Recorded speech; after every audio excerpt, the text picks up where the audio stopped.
Griffon Show, great to have you with us as we rock and roll. It is already Friday Eve for you people looking forward to Friday. Best day of the work week is Monday, of course. You have a whole week to get it right. Brandon over there smiling because it's closer to Friday. He'd rather have a Friday. By the way, it ain't payday Friday, but that don't mean nothing. No, it's still a glorious day, Moon. I know. It's and I hope we have this weather tomorrow as well because it is awesome outside right now. You will. It's going to be a beautiful weekend. But we're not here. We don't have a meteorologist on us, but we do have an economist. Dr. Lawrence Scott joins us. Of course, he's a well-known economist in the great state of Louisiana, and he's also a professor at economics at LSU. Dr. Lawrence Scott, how you doing, sir? Good, Moon. How about your own self? Man, I am doing great. It's an honor to have you. We do appreciate your time. Well, you're kind. Thank you, bud. Real quick, we're going to talk a little bit about a pipeline. Recently, President Trump approved a couple pipelines that, the oil and gas industry and people that, like you, and economists, they believe this is going to be a good thing, not a bad thing. Can you comment on that real quick? And that's not what you're here for, but I do want you to comment on that if you can. Oh, yeah, I think, especially for a state like ours, the state of Louisiana has about 112,000 miles of pipeline. We have enough miles of pipelines in our state circle the globe 4.5 times, and we're used to it. We're around it. We realize it's not a bad issue, but it's also something that's created a lot of jobs for us. Absolutely. And it helps interconnect all of our industries, the oil and gas extraction to the refining, which is one of the highest paying job in manufacturing in our state. So I think this is going to be very, very, very good for us, and I think it's going to be good for the industry as a whole across the country. And by the way, the industry is very much all across the country now. It used to be pretty much consolidated in Texas and Louisiana, Alaska, and California maybe. But now because of the shale revolution, it's really all over the United States. Oh, no doubt about it. A lot of people excited about it, but that's not what you're here to talk about. What you're here to talk about is the Bayou Bridge Pipeline. And for people that don't know what this is, explain what this is. I know there's some environmentalists trying to stop this thing from taking place and doing what it needs to do, but explain what this is first. It's a pipeline that would run from Lake Charles to St. James Parish, and it is a pipeline designed to carry crude oil that's coming in from the Permian Basin shale play, the Bakken shale play in North Dakota, really from in the Eagle Ford in Texas, and to bring it in a very efficient way, and I think a much safer way, to our refineries here in Louisiana. You either bring it that way or you're going to bring it by less efficient ways, primarily by rail car. So our situation here is we're going to get this coming to us by pipeline or by 100-unit tank cars running through downtown Baton Rouge. Mm-hmm. And I think it's pretty clear about which one of those is the safest way of moving this stuff. There's nothing good about driving Baton Rouge. Now, look, I love Baton Rouge. If you haven't seen it, you'll get a chance to because you'll spend a lot of time on that sucker. Well, I got to tell you, I grew up in Plaquemine, the Baton Rouge area, so it's way worse than when I was a young man there. So, no, it's not. Well, let's talk about this.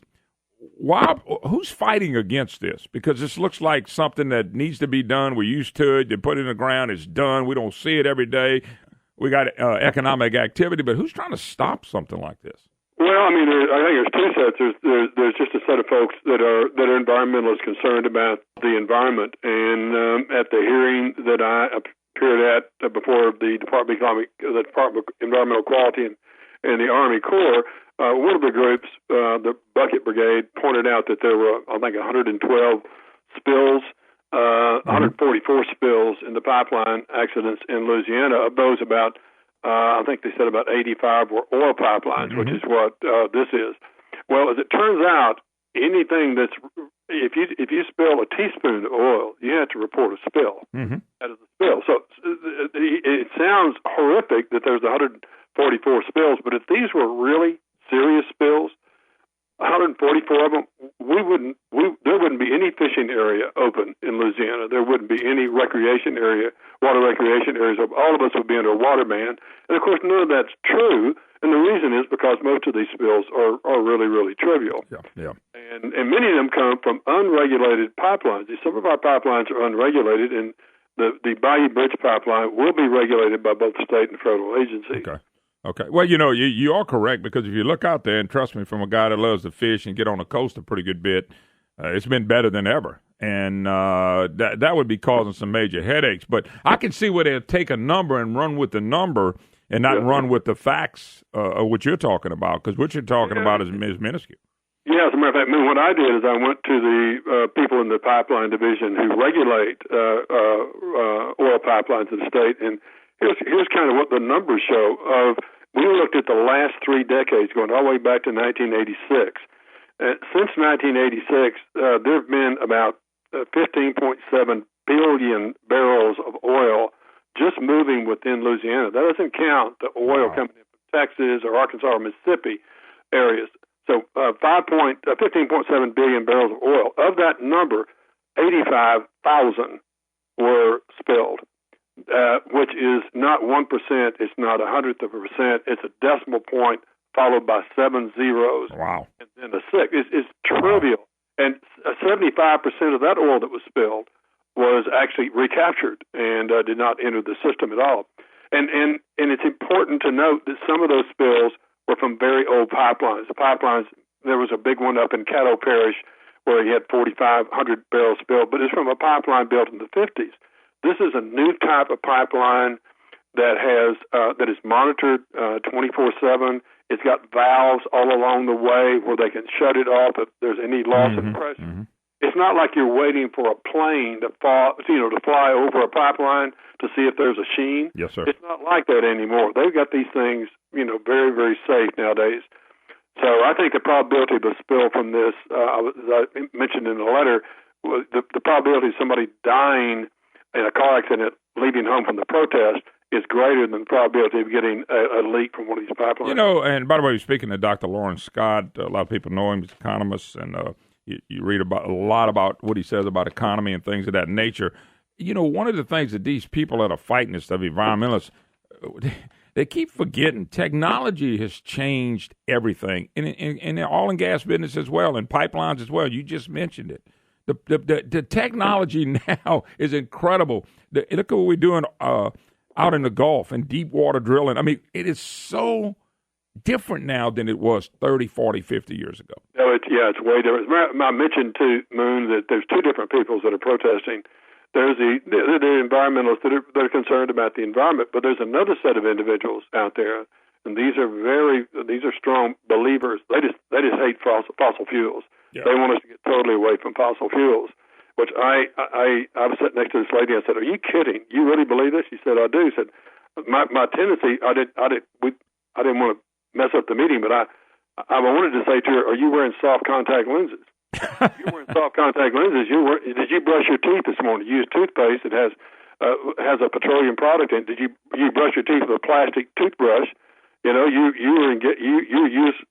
used a petroleum-based product." I don't think they realize that, because they got so tied into this sycophant thing that man-made global warming's running everything. Instead of looking at the facts, this shirt I probably got on probably has an oil product in it. Oh yeah, I mean, I think they're really focused just on the transportation part, like the cars part, and the electricity part.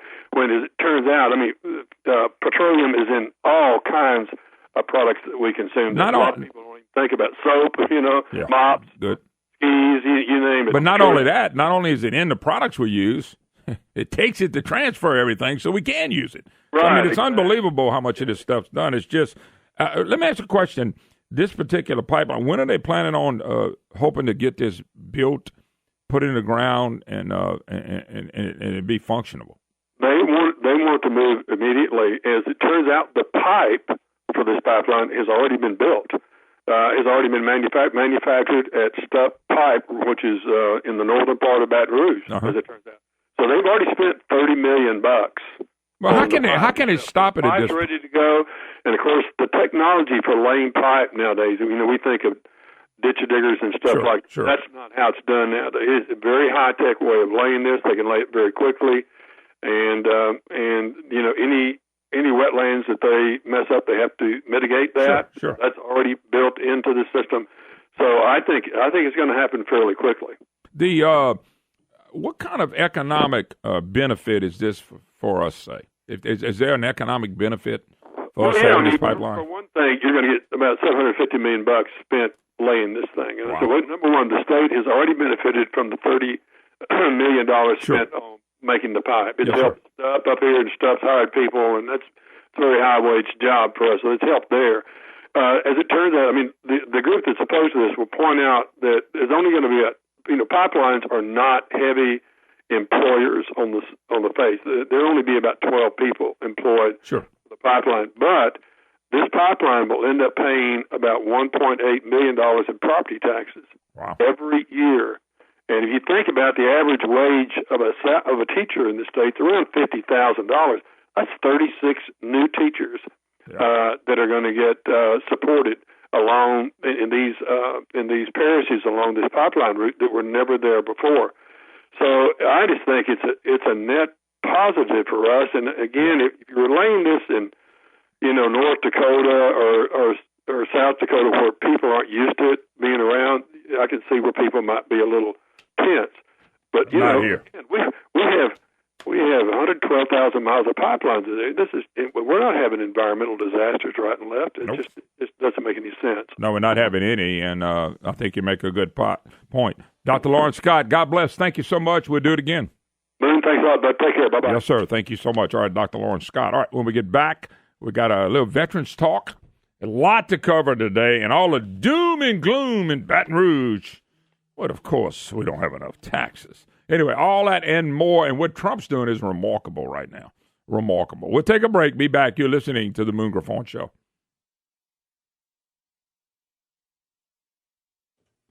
Hi, y'all. Welcome back. The Moon Griffon Show. Great to have you with us. 844-766-6607. Hickson has a hotline. We got a lot to cover today. Mr. Greg Gagne has joined us again and with Veterans Corner. And how you doing, sir?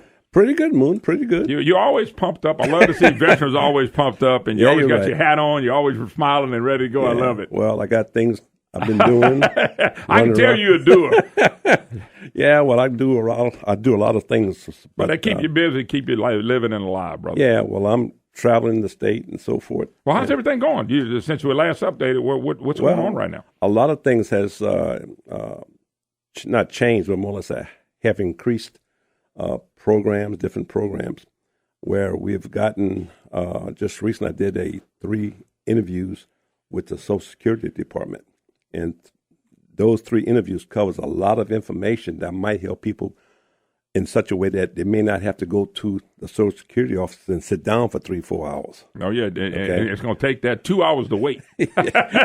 Hour to fill out and then an hour to talk. Well, I'll tell you, when I went there, the girl said, you got to fill out this form right here. I said, can't you just tell the lady I'm here? No, you got to fill out this form. So I fill out the form, and it was like about 15, 20 minutes later, oh, you ready now? Oh, God. So, I mean, it's procedures that they hooked up on. Tell people what you do for veterans, because somebody listening for the first time may be going, hold up, who is this guy? What do you do? Tell them what you do. Yeah. Well, what it is that I started this program when I was working with the state, and I became a veteran representative. And I brought this TV program where I interview employees and nonprofit agencies and veterans and try to bring the two together to get veterans hired. And that was the main goal in the beginning, and it still is.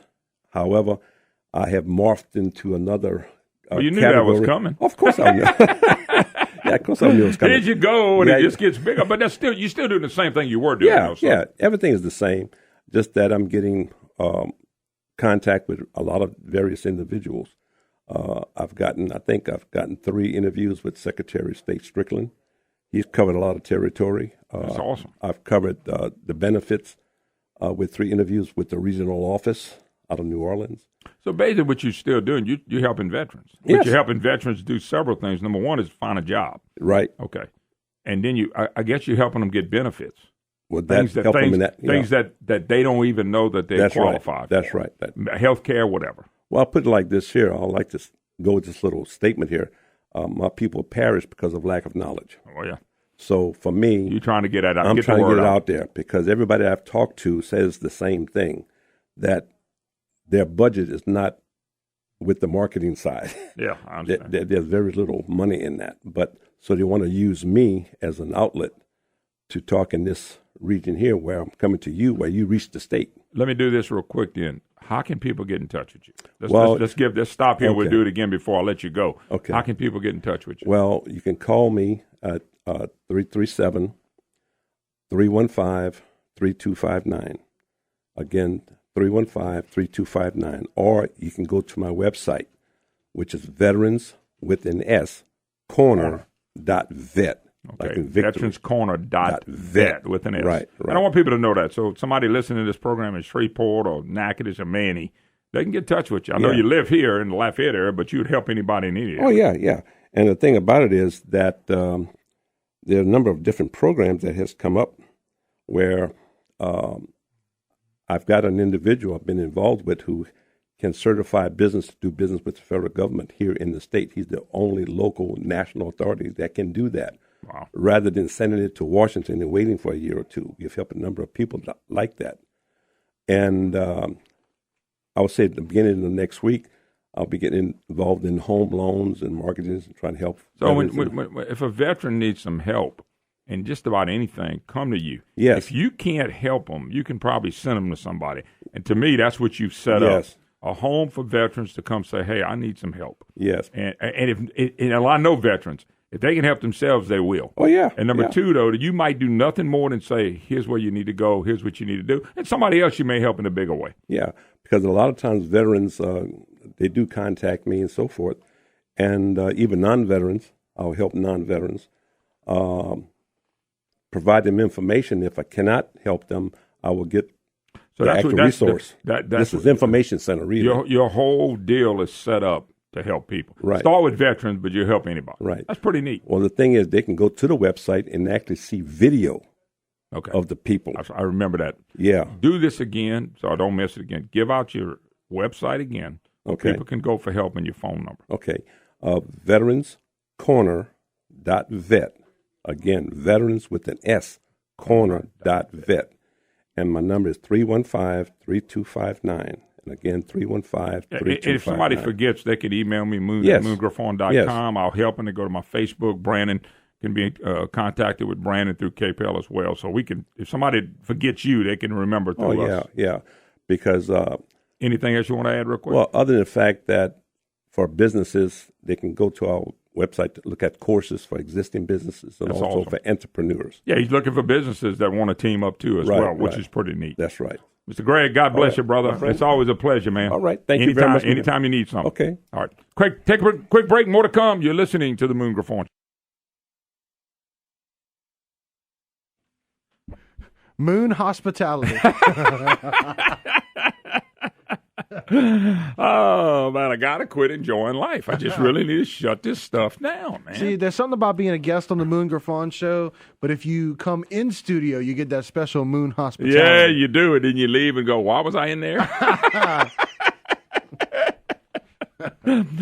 tell you what, Greg's a nice guy, but just him to put up with me for 30 seconds is big. I can't tell you, Brandon, I'm not paying you enough. It had nothing to do with Cornelius and him. That's what you have to put up with on a daily basis. I don't even like putting up with me. Anyway, glad to have you back. Folks, there's so much going on. We'll get to some Trumpster stuff. The border agents are pumped about having a wall built so they can feel like that, man, somebody's doing something to help us. The people in the Texas border agents are so pumped. A fence is going to come up. They're going to get more money to fight illegals. They're going to be able to arrest them and send them back. And then on the flip side, you got sanctuary cities, mayors of – Brandon, you notice the interviews today if you listen to the news, and we covered the news, and they covered – the interviews were with mayors from Boston, New York, and all these big leftist cities who want to keep doing it. And then Trump wants to look at voter fraud. I hope he goes full force with it. And the reason for that is if the left really believes he's a nut, and this didn't happen. And by the way, they interviewing John McCain again. I'll get to all this stuff as the program unfolds. Then let's go. Let's see if he's right or wrong. And I'm telling you, the left wants no part of that because all these places we talking about, Brandon, with these problems are inner cities. They big cities and inner cities. And I can promise you one thing. If they get close on the voter fraud, you will hear the racism and all that stuff out there. You just mark my words. It's going to be an interesting time. It's exciting times right now. And by the way, Texas border agents fired up over Trump wall. They feel like for the first time they're going to have somebody to help. And by the way, this is before Obama got there, and especially when Obama got there. They feel like they're going to have some help. And these guys feel like this going to help because they've been dealing with limited resources for far too long. And they're excited. And I guarantee you law enforcement will be excited in general if they have a president of the United States who's backing them up. One guy said, I've been literally right here in the banks of the river Rio Grande, where just hours earlier, the last time I was there was a drug cartels that were trying to fire up on our border agents. Well, frankly, we ought to be firing back. You know? Let's see, the Dana Show, which says he looks forward to the Trump administration ending the catch and release policy, which prevents Border Patrol agents from arresting and deporting new illegal immigrants. We have to be able to do something to the interior as well as putting up the wall. I'm telling y'all, man, it's exciting times. These people are going to be protected by a president doing his job, which is to protect our borders, and Barack Obama destroyed that. It didn't mean we didn't have problems. Bush and all these other ones didn't do their job either. Obama just said, open up, let everybody in. And these sanctuary cities. Anyway, get to all that stuff. I got a lot to cover on that. We'll get to as the program unfolds. I have already had enough of the crying and the belly aching of John Bell Edwards and Jim Beam and the Advocate and the Gannett newspapers and Jay Darden. We ain't got no money. That's all we hear out of Baton Rouge. How old are y'all? How far back can you remember? We did this under Edwards. We did this under Treen. We did it under everybody. We don't have no money. We ain't got no money. And bicker and cry and wimp. And then we get all the problems. Doomsday budget preppers have arrived. And there's a new committee out there, a new task force that says we got to raise some taxes. Remember, they're not talking about spending. Nobody's talking about the spending problem in this state. Nobody. And as Jim Beam, Gang of No, taking hard line. I think they ought to be called the Gang of Hell No, and they're right. I mean, $2.5 billion in new taxes, and we're not close to fixing anything. Highest sales tax in the country. We're not close to fixing anything. And the crybabies have already done, we still have that money. We got to call a special session. It's getting old, folks. And you know, the one thing they bickered about Jendo using rainy day money and one-time money, that's what they found. Well, we need this 119 rainy day trust fund. We need this one-time money. Folks, they're not going to change anything unless we demand it. And the problem is we got so many people on the government tit. That is the problem. Let me tell you something else. Here's what Edwards is playing. Edwards is the one-term governor, Bill Edwards. He's a one-term governor, okay? All he knows is tax increases. He don't have a clue of nothing else. They're not even trying to fix the problem, folks. Everybody, I read this under Jim Beam, read it in a piece under Jeremy Alford. During the general administration. Why did we fix it?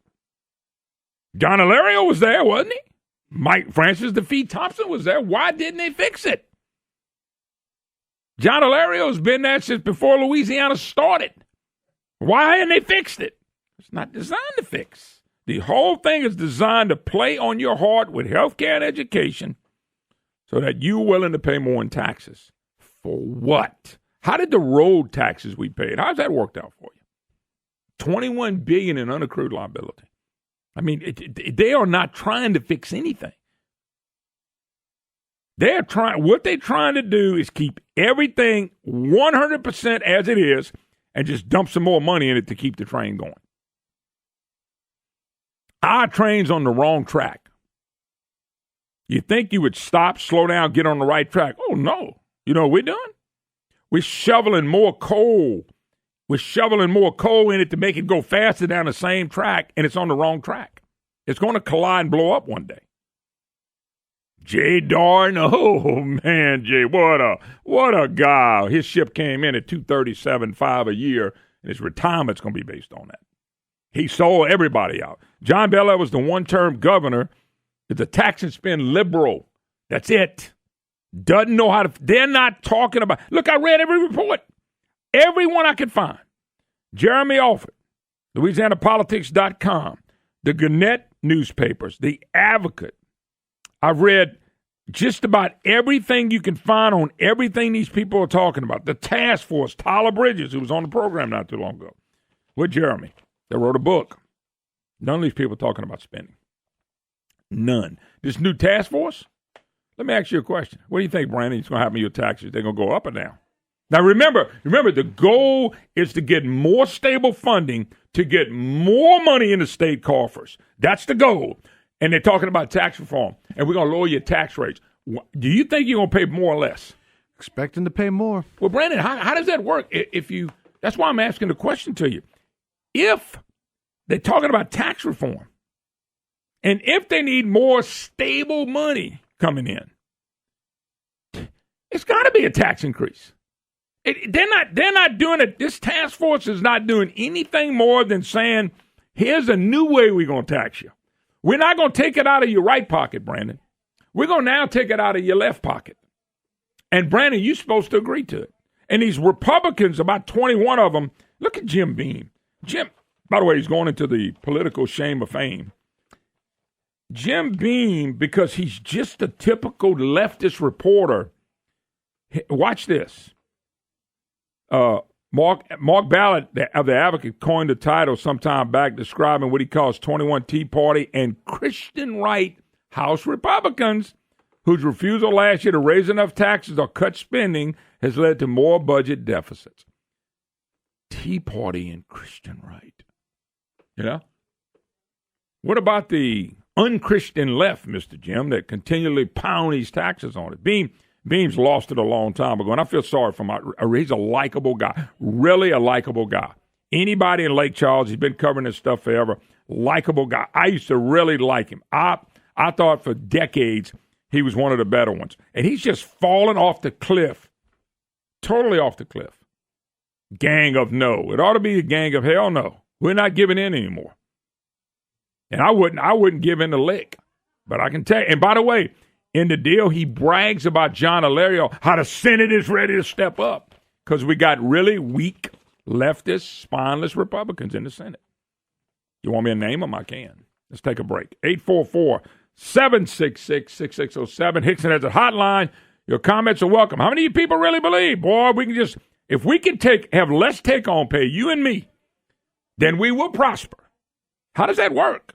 I mean, I don't know Common Core math. I'm sure it would take Common Core math to convince me.